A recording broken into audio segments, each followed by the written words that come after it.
जल के द्वारा जब परागण होता है तो उसे जल परागण कहते हैं। ये ज़्यादातर जो है ब्रायोफाइटा, टेरिडोफाइटा इन सब में देखने को मिलता है, लेकिन एंजियोस्पर्म में भी देखने को मिलता है, लेकिन बहुत कम, लगभग 30 जीनस तक। सिर्फ 30 जीनस एंजियोस्पर्म के जल परागण शो करते हैं, और उसमें भी ज़्यादातर एक बीजपत्री हैं, द्विबीजपत्री बहुत कम होते हैं, एक बीजपत्री। इस पॉइंट को लिख लेते हैं। पुष्पी पादपों में 30 वंश तक सीमित। पुष्पी पादपों में 30 वंश तक सीमित है, और वो भी किसमें? ज़्यादातर एक बीजपत्री। ज़्यादातर एक बीजपत्री, एक बीजपत्री ज़्यादातर किसमें? एक बीजपत्री में होता है। जरूरी नहीं कि जो पादप जल में हो वो परागण के लिए जल का ही उपयोग करें। मतलब सभी जलीय पौधे परागण के लिए जल का उपयोग नहीं करते। परागण के लिए जल का उपयोग नहीं करते। इसके उदाहरण कौन कौन से हैं? इसके उदाहरण बहुत आसान, आपने देखा होगा, जलकुंभी है एक, और एक है वाटर लिली, कुमुदनी। इसके उदाहरण दे रहा हूँ जो जल का प्रयोग नहीं करते पर जल में रहते हैं। कौन कौन से हैं? एक है वाटर हायनसीथ। ये दोनों एग्जाम्पल एनसीईआरटी में हैं, ये पेपर में भी पूछे जाने के बहुत चांसेस हैं। जलकुंभी,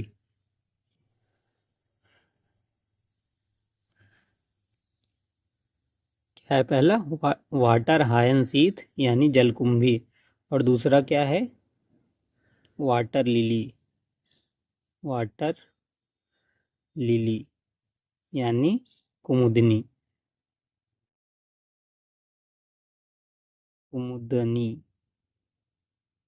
वाटर लिली यानी कुमुदनी। ये दोनों किससे परागित होते हैं? ये दोनों पानी में होते हुए भी किससे परागित होंगे? इधर लिख देता हूँ, वायु परागण करेंगे या तो कीटों द्वारा परागित होंगे। वायु या कीटों से। तो फिर ऐसे कौन से पौधे हैं जो जल में रह के जल के द्वारा परागण करते हैं? उसके 3 एग्जाम्पल हैं। 3 एग्जाम्पल एनसीईआरटी में दिए गए हैं। 3 हैं उसके एग्जाम्पल। कौन कौन से? वेलिसनेरिया है एक है हाइड्रिला, और एक तीसरा है जोस्टेरा। कौन कौन से हैं जो जल द्वारा परागण करते हैं? जल द्वारा परागण वाले उदाहरण, पहला है वेलिसनेरिया,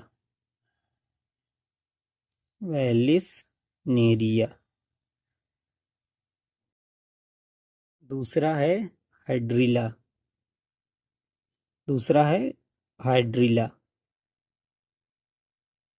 और तीसरा जोस्टेरा।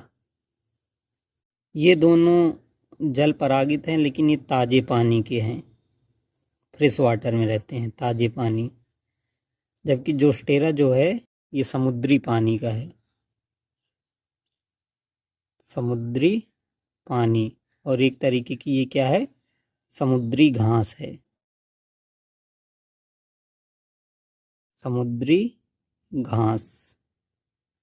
पहला तरीका देख लेते हैं। या तो पुष्प, ये वाटर सरफेस हो गया, ये पानी का तल है, पानी की सतह। यहाँ पर फीमेल फ्लावर जो है, फीमेल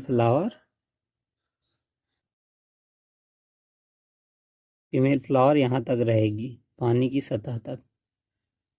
कैसे? इसमें एक ऐसे शेप बना रहता है इसके द्वारा, और इसकी जो पत्तियाँ होती हैं थोड़ा इस टाइप की होती हैं, रिबन टाइप की, मतलब पट्टीदार होती हैं। ऐसे चित्र आप भी बना लीजिएगा। बस हो गया। ये हो गया इसका फ्लावर। और या तो नर फ्लावर जो होगा वो पानी की सतह पे ऐसे तैरता रहेगा, सतह पर ही तैरता रहेगा ऊपर, या तो इसके परागकण जो है यहाँ पानी में तैरते रहेंगे, वो इसके संपर्क में आएंगे और परागण हो जाएगा। तो इसकी खास बात क्या क्या है? मादा पुष्प पानी की सतह पर, पानी की सतह पर, सतह ये है उसके नीचे, मतलब पानी के ऊपर नहीं हो जाएगा, पानी के नीचे ही रहेगा। नर पुष्प या परागकण जो है वो भी पानी की सतह पर ही रहेंगे। नर पुष्प या परागकण मुक्त होकर पानी की सतह पर, मुक्त होकर पानी की सतह पर तैरते रहेंगे, पानी की सतह पर, की सतह पर निष्क्रिय रूप से तैरते हैं, पानी की सतह पर निष्क्रिय रूप से तैरते हैं, निष्क्रिय रूप से बहते हैं। निष्क्रिय रूप से बहने का मतलब क्या है? निष्क्रिय रूप से बहने का मतलब ये है कि ये एनर्जी का, मतलब एटीपी का उपयोग नहीं करेंगे अपने चलने के लिए। जबकि हमने देखा होगा उसमें ब्रायोफाइटा टेरिडोफाइटा में जो है उसमें फ्लैजिला होते हैं, और वो अपने फ्लैजिला को हिलाकर, फ्लैजिला से मूवमेंट करके वो आगे बढ़ते हैं, जबकि इसमें ऐसा नहीं होता है, इसलिए निष्क्रिय रूप से लिखा गया है। इसका उदाहरण क्या है? उदाहरण है वैलिसनेरिया। क्या है उदाहरण? वैलिसनेरिया। तो इसका उदाहरण है वैलिसनेरिया। वैलिसनेरिया में क्या होगा कि परागकण इसी सतह पे ऐसे तैरते रहेंगे और तैरते हुए इसके पुष्प के संपर्क में आ जाएंगे और परागण हो जाएगा। इसी सतह पर ही तैरते रहते हैं ये। और पुष्प का ये वर्तिकाग्र जो है ये भी सतह पर ही रहता है। तो ठीक है, तो अगला देखेंगे जिसमें पुष्प जो है पानी के अंदर डूबा रहता है। ये पानी की सतह हो गई, पानी की सतह, और ये ज़मीन है। तो पुष्प यहाँ मान लीजिए ऐसे फीमेल फ्लावर, ये ऐसे बना दे रहा हूँ मैं, बस फीमेल फ्लावर यहाँ पर लगा हुआ है ऐसे पानी की सतह पे। तो जो मेल फ्लावर से परागकण होंगे, मेल फ्लावर से परागकण होंगे वो इसी पानी के अंदर ही मुक्त होंगे, और ये अंदर अंदर ही चल के इसके वर्तिकाग्र के संपर्क में आएंगे और परागण हो जाएगा। इसके वर्तिकाग्र के संपर्क में आएंगे और परागण हो जाएगा। इसमें क्या होता है? पुष्प पानी के अंदर ही होता है, पुष्प पानी के अंदर,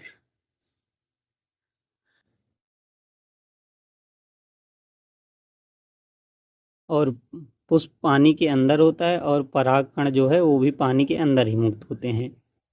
परागकण पानी के अंदर मुक्त होते हैं, पानी के अंदर। और परागकण इसमें इसमें क्या है? परागकण जो होते हैं, परागकण, इसके परागकण जो होते हैं लंबे लंबे होते हैं, लंबे फीते जैसे, लंबे फीते जैसे, निष्क्रिय रूप से पानी के साथ बहते हैं, निष्क्रिय रूप, निष्क्रिय रूप से पानी के अंदर, निष्क्रिय रूप से निष्क्रिय रूप से पानी के अंदर बहते हैं। लंबे और फीते जैसे होने का बेनिफिट क्या होगा? लंबे होंगे और फीते जैसे होंगे तो ऐसे जब अंदर पानी के अंदर इस सतह के साथ बहते हुए रहेंगे तो ये संपर्क में आ जाएंगे आसानी से और उसमें फंसे हुए रह जाएंगे, तो इससे परागण हो जाएगा। तो यहाँ पर जल परागण हमारा समाप्त होता हुआ। अगर आपको वीडियो पसंद आया हो तो लाइक कर दें, चैनल को सब्सक्राइब कर दें। धन्यवाद। और आगे के टॉपिक जीवी कारक को हम अगले वीडियो में कवर करेंगे।